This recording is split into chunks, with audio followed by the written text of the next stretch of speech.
జున్ను, శరన్నవరాత్రుల్లోని 3వ రోజు అన్నపూర్ణాదేవి కథ చెప్తాను విను. కాశీ క్షేత్రం అనగా వారణాసి అనాదిగా శివుడి ప్రియస్థలం. ఇక్కడే పార్వతీదేవి అన్నపూర్ణగా అవతరించి నేటికి భక్తుల ఆకలిని తీర్చుతూ ఉన్నారని పురాణాలు చెబుతున్నాయి. ఒకసారి శివపార్వతుల మధ్య ఒక ధర్మ చర్చ నడిచింది.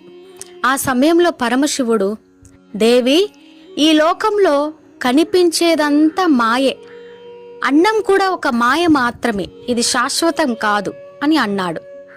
ఆ మాట విని అమ్మ పార్వతీదేవి ఆశ్చర్యపోయింది. ప్రాణులు అన్నం లేకుండా జీవించలేరు.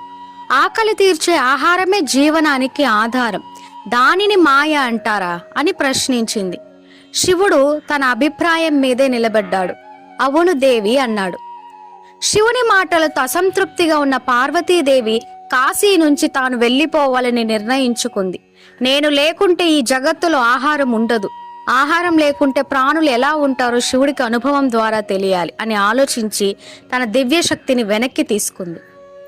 పార్వతి కాశీని విడిచిన వెంటనే లోకమంతటా ఆహారం దొరకకుండా పోయింది. పంటలు పండకపోయాయి, గింజలు కనుమరుగయ్యాయి.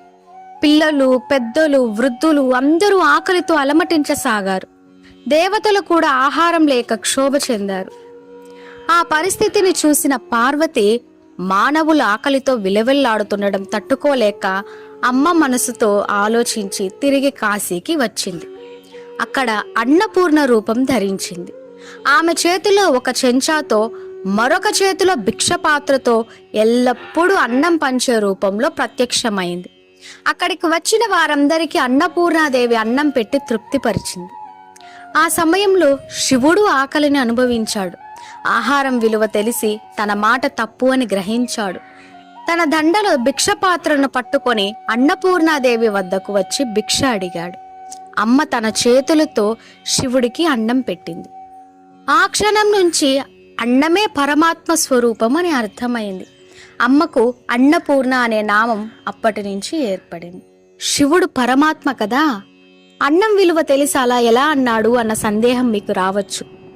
శివుడు ఏమి చేసినా లోక కళ్యాణం కోసమే. పార్వతీదేవి అన్నపూర్ణాదేవి అవతారం ఎత్తడం కోసమే శివుడు లోక కళ్యాణం కోసం ఆ మాట అన్నాడు. ఇక కాశీ అన్నపూర్ణాదేవి ఆలయం కాశీ విశ్వనాథ ఆలయానికి సమీపంలో ఉంది. ఇక్కడి మూల విగ్రహం బంగారంతో చేయబడింది. ఈ బంగారు విగ్రహాన్ని దీపావళి తర్వాత వచ్చే అన్నకూట్ పండుగ రోజున మాత్రమే భక్తులు దర్శించగలరు. ఇతర సమయాల్లో ఆలయ గర్భగుడిలో ఇత్తడి విగ్రహం ద్వారా అమ్మవారు భక్తులకు దర్శనమిస్తారు. ఓం శ్రీ మాత్రే నమః. ఈ కథ గనక మీకు నచ్చితే ఒక్క లైక్ ఇవ్వండి.